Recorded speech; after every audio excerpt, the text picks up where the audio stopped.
Hello everyone, God bless you. Hear how God satisfied his sister maritally. You are blessed.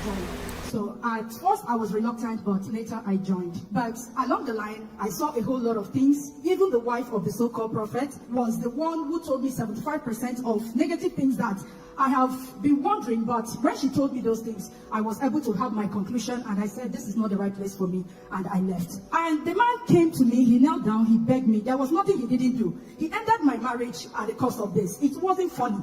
So he came back, he begged me, he said he was going to give me 1.5 million, I should return back to his church. I said, instead of me to come back to your church, I would better go back to my village and serve the deity of my village. I'm not coming. So, and in my family, the thing weighed all of us down. For more than 6 months, I didn't go to church.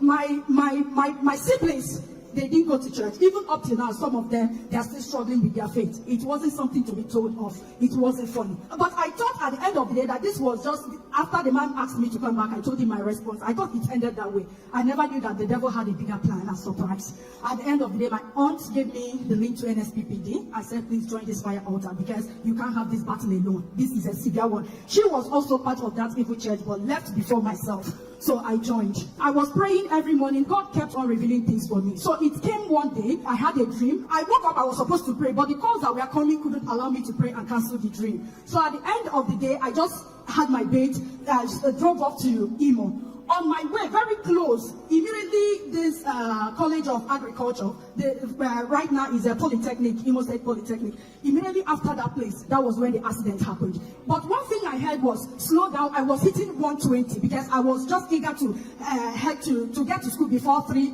p.m. So before I knew it, that accident occurred. I had die. The next thing I had die. I was now struggling with my steering. And then after a time, it got to a halt. My car got to a halt. I looked at it.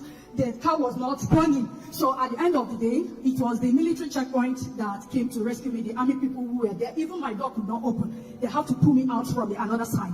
So I was in the hospital while I was receiving treatment. A call came from that. One of the members of that evil church called me and said, see, sister, I don't know where you are, but whatever you are doing, you need to pray very well, because our prophet said that before Sunday, the accident happened on Wednesday, and I was already in hospital Thursday, and then the call came on Thursday that before Sunday they will hear I have died.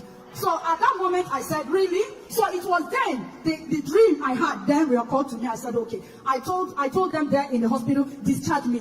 I left. I became more intentional on the altar of fire. A month after, I saw the man in my dream this time around again. But I was passing. I said, he called me. He said, Ace. I said, what is it? Are you not done with your evil? Please hold on. I want you to please take everything. Please stop fighting me. I said, what do you mean take everything? This key, I remember seeing this bunch of keys in my mom's dad's village house. These long keys, very old, ancient, primitive long keys. He handed it over to me. There were 6 of them. I said, Jesus, what is this? He said, it was my glory he took. I should take it. I said, what? You took my glory? He said, wait. He went back again. He brought a pillow this time around and gave it to me. I said, this is it. Take it. I collected it. He said, but please, one thing I'm begging you, stop calling my name on that altar. Stop mentioning my name. I will no longer fight you. I will not fight you again. I've handed over everything which I've collected. Please take it and go. And then I woke up. I said, this is reality, because by the time I woke up, it was 2 a.m. in the night. I started praying again. This thing happened Papa's birthday. That was on the 22nd of August, 2023. Then I heard Papa said, what stopped it the other time will not stop it again. And this time, the answers will not be delayed. What stopped it the last time? What stopped it the last time? Hear this, I hear the Lord. It will never arise. Now hear what the Lord is saying. What it means is this thing I'm about to say. This particular one, the answer will not be delayed. The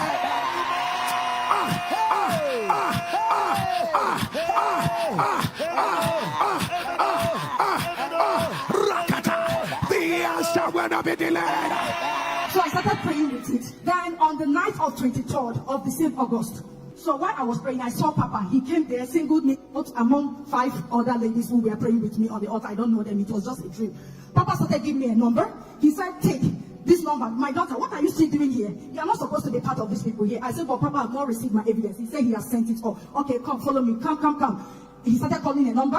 While he was calling the number plus 35122, he was calling it in the dream. I was capturing it, I was recording it. I woke up, I saw my phone blink because my son woke me up and said, "Mommy, please cover the window." So when I woke up, I saw that my phone showed a light. So I took a pen and then wrote down the number that Papa gave me with all intention that it was Papa Jerry's number that the next day I was going to call. So while I jotted it down, I took my phone. I said, "Oh, my Wi-Fi is still on by this time." It was 3 a.m., just a minute past 3 a.m. in the midnight. I switched off the phone and then I switched off my Wi-Fi and then went back to bed. While I was, the next day I woke up, I said, "Yeah, Papa called me. Papa gave me his number, let me call." I started calling the number didn't go through. Then I looked at it, I said, "There is this number that equally called me that last night." Behold, it was the same number. I took my paper, I looked at it, I said, "This is the same number that Papa gave to me. Could it be that Papa called me? I didn't think, what is going on?" So why on that, the number started calling me back again. I picked it. The man said, "Hello." I said, "Yeah, hello." And it wasn't Papa's voice. At that point, I got very angry. I said, who are you? You know, very arrogant. "Who are you?" The guy said, "Please don't be offended. Are you Mrs. Madu?" I said, "I'm not Mrs. Madu, sir." "So who gave you my number?" You know, just like that. And he said, "Please don't be offended. Can I see your face once again? I want to be sure that you are not Mrs. Madu." I said, "I'm not Mrs. Madu." He now put it on the video call. He saw my face. Immediately, he caught it and said, "You are not the one. But please, I'm looking for Mrs. Madu." I said, "I'm not Mrs. Madu. You've seen I'm not Mrs. Madu. What is it?" The man said, "Oh, sorry, that this fellow lived in my property and then messed it up and lied to me. I have to refund my caution fees and the rest. Please, if you are related, let me know." I said, "I'm not related with her. Moreover, I am in Port Harcourt and this person is in Abuja." And I remember prior to that time, I had gone to MTN when I left the Evil Church. I changed my whole numbers. I went to Glow. I picked up a number, and that was the number this guy was calling me with. And from there, you know, that day we trashed it, and then 2 days after he sent me a message, "Please, can he talk to me?" I said, "What is it?" "I am not fit, I'm not strong, I'm sick." Then 3 days after, he sent a message again, "Can I call you? Can we talk? I am moved to talk with you." So from there, we started talking. Before you know it, the man said, "Oh, he's in for marriage, he's coming for marriage." So I was thinking it was a joke. Before you know what was going on, this man came back from Europe, then came to my house on the 30th of December 2023. I was thinking, oh, he was coming to collect the list. But by the time they showed him the list, he said, "Oh, that it's not even up to ₦1 million. Papa, can we start doing everything right away?" My father said, "Marriage doesn't happen that way now. You have to go and come back." The man said, No, I don't need to wait. I'm sleeping over in Port Harcourt. Make arrangement for your people. If the money I'm going to give it, let everybody be gathered here. I'm calling my people." I was thinking it was a joke. The next day 31st, he slept over. The next day 31st, the man, he came. My people gathered. They were dealing him with intention, maybe letting them scare him away because they've never seen a thing like this. It was so sudden. But as they call 30, the man will give 80. They will call 100, the man will give 300. And everywhere, I mean, if you see Jesus. So as God may have it, everything took place. In fact, even to make up, I didn't even know what clothes to wear. To make up was a problem. So I was still there trying to see if I could wear my makeup, little makeup, maybe lipstick. They started calling, "Come and hand over the wine to the man. Come and hand over." I came out, they handed me a cup of wine. I handed over to the man. Behold, he's a doctor. He doesn't reside here in Nigeria. In fact, God gave me double for all the shame, all the troubles. I want to say thank you, Jesus.